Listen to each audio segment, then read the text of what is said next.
Hier soir s'ouvrait la 44e édition de la Foire du Livre à Bruxelles. Cette année, le Royaume-Uni est mis à l'honneur, tout comme le centenaire de la Grande Guerre, sous le thème de l'histoire avec sa grande hache. Nous avons à peu près 1000 auteurs qui seront présents, un millier aussi d'éditeurs qui sont représentés et on espère que le public viendra très nombreux. Je viens d'inaugurer la Foire du Livre là. J'ai présenté la ministre, j'ai présenté l'invité, Jonathan Decoux, et j'ai raconté quelques bêtises pour que ce ne soit pas trop insipide comme soirée. Voilà. C'est quoi l'importance pour vous d'être présent à la Foire du Livre ? Mais là, j'ai un livre qui est sorti chez la Renaissance du Livre, donc je vais dédicacer dimanche à 17 h, donc c'est déjà une bonne raison d'être là. Et sinon, j'adore être là parce que c'est ici que je rencontre plein de gens que je ne vois jamais ailleurs. Pas seulement les amoureux du livre, mais de la culture en général. Et c'est vrai que c'est un bon moyen de les rencontrer, c'est ici. Ouais. Est-ce que c'est important pour vous d'être ici à la foire ? Ah ben oui, c'est fondamental. On est la maison des auteurs, donc on est là pour défendre leurs droits, pour être sur tous les terrains où aujourd'hui il y a des problèmes et où il faut défendre les droits, les lois et réguler l'utilisation des œuvres. Donc oui, c'est fondamental. C'est une occasion unique un peu de rencontrer le public. C'est l'un des rares événements où il y a autant de gens qui se ressemblent autour du livre.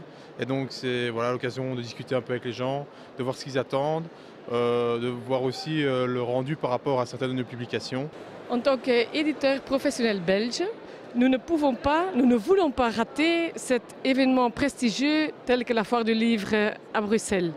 En plus, pour nous, c'est une opportunité à entrer en contact, comme vous pouvez voir, avec nos clients, nos professionnels. Je suis libraire, donc évidemment tout ce qui concerne le livre m'intéresse.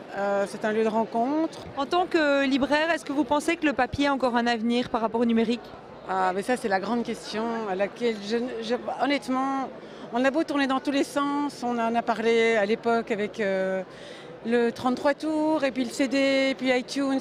Honnêtement, j'en sais rien. Tout ce que je vois, c'est qu'il y a encore... Voilà, là, regardez ça, il y a plein de monde.